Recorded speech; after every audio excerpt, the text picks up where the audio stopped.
My name is Ronnie Cruz, and this is Path of the Network Marketer. All right, welcome back to the show.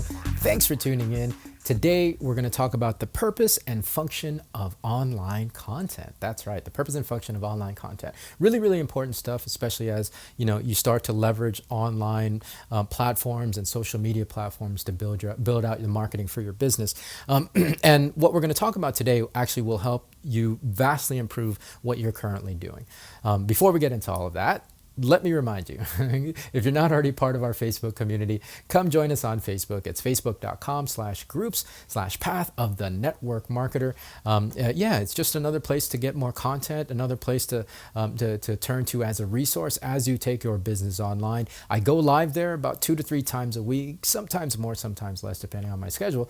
However, there will be content there that isn't necessarily going to be available here on the podcast. So another great resource for you. Again, it's facebook.com/groups/path of the network marketer. I'll leave the link in the show notes of this episode.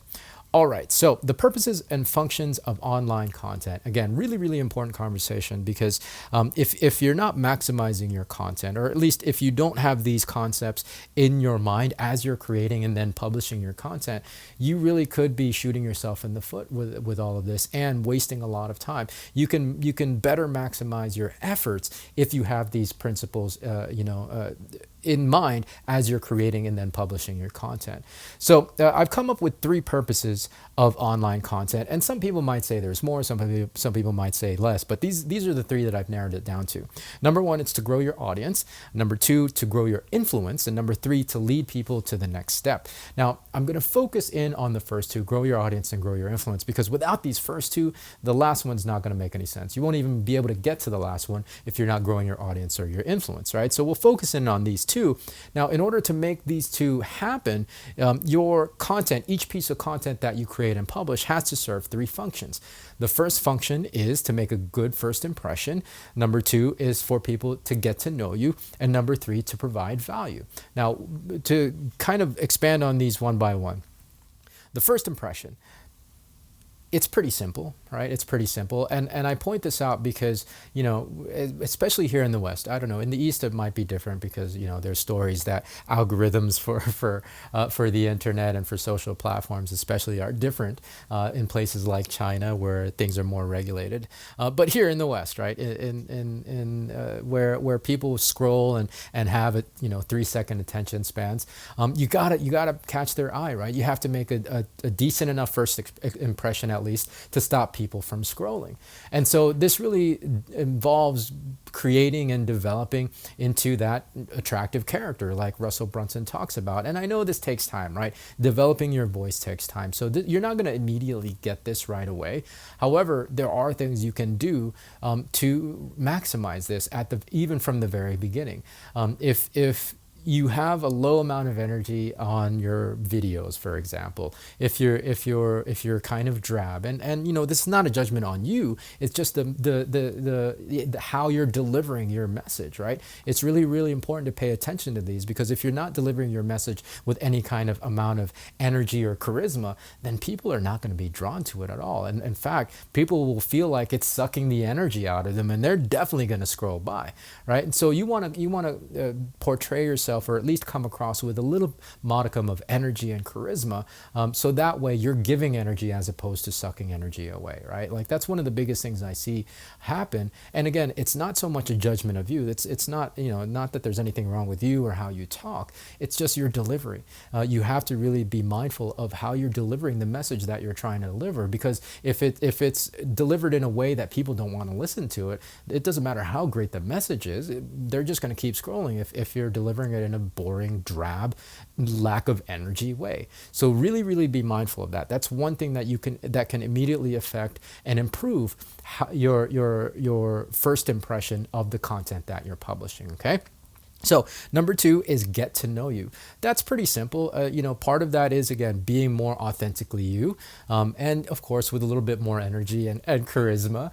But yeah, just being real, right? Not being, not putting on any pretense. One of the things that for me is like, yeah, I don't like get super dolled up and dressed up. I don't have like a makeup, team or anything like that. I don't put on fancy clothes. I'm in a t-shirt and a beanie as of this recording because it's winter time. I just started wearing a necklace. For those of you watching the video, anyways, I just started wearing a necklace a couple of weeks ago, just to add a little bit of bling to the videos. But beyond that, I mean, I'm just really a regular dude in a t-shirt, and that's really all that matters to me.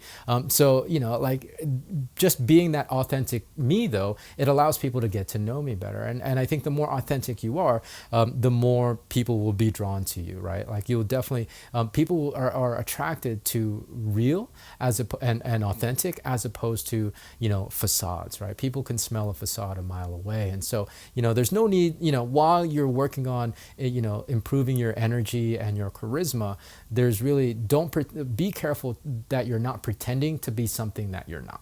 Okay, so allow people to get to know the real authentic you. And then as far as specific things, use your best judgment. I'm a pretty private person when it comes down to it, but be aware that because you're using the internet and the social media platforms for your business, you don't want this to be a situation where you're airing out your dirty laundry online, right? Like, again, we're content consumers now. We're not content. No, sorry, it's the other way around. We're content creators now. We're not content consumers.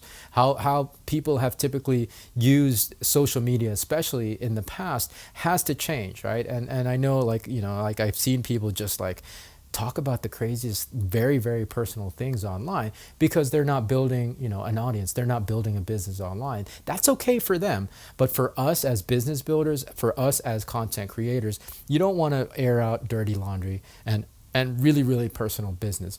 Share as much personal information as you want, but to air out laundry, that's not a cool thing. And it's definitely going to detract from your business, okay? But anyways, whatever level that you're willing to allow people into your space, you're going to want to give them a little bit to get to know, because that's what they're going to attach to, right? That's what they're going to connect with and that they're going to relate to. And then the last thing is, of course, provide value. And the longer you do this, you'll get better at providing value because you'll continue to grow your expertise, your knowledge base, and your proficiency in whatever topic or area that you happen to be talking about and that your business happens to be involved in. So this will take time as well, right? I know a lot of people on the onset, when they first start taking their businesses online and start leveraging social media and online platforms, they're like, well, I don't, what do I talk about? I'm not necessarily an expert yet at anything. And again, to reference back on Lori Harder's podcast from last week, I think I talked about it. She said, well, pretend that you're talking to a version of you from 12 months ago, right? Like for me, I know things today that I didn't know 12 months ago. So I'm sharing that with that version of myself. And I see a lot of that version of myself in people who are just starting out online, right? So you don't have to be like a high level of expertise, but just be willing to be on that journey and learn along the way. And of course, you've got to be consistent with all of these things, right? The more consistent you are, the more you'll be able to develop your attractive character, so that you become more, so that you make a better first impression, so that people get to know you better, and that you have more value to provide over time. So those are the things that you really want to pay attention to. Again, the three purposes of your content is to grow your audience, to grow your influence, and to lead people to the next step. And in order to maximize that, you have to make sure that you're paying attention to these functions of your content. That your content makes a first impression. It also allows your audience to get to know you, and then it allows your audience to get value from the content that you publish. So that's the topic for today. If you have any questions about this, of course, the best place to reach me is our Facebook community. It's facebook.com/group/Path of the Network Marketer. And of course, if you're not already following the show, follow the show. Hit the plus sign at the top of whatever app you happen to be listening on. And if you want, leave a rating and a review, 5 stars. I would really, really appreciate it. Share this episode and any episode that you happen to have listened to in the past. And then beyond that, well, we'll catch you in the next one. So until then, be well, be safe. We'll see you in the next episode.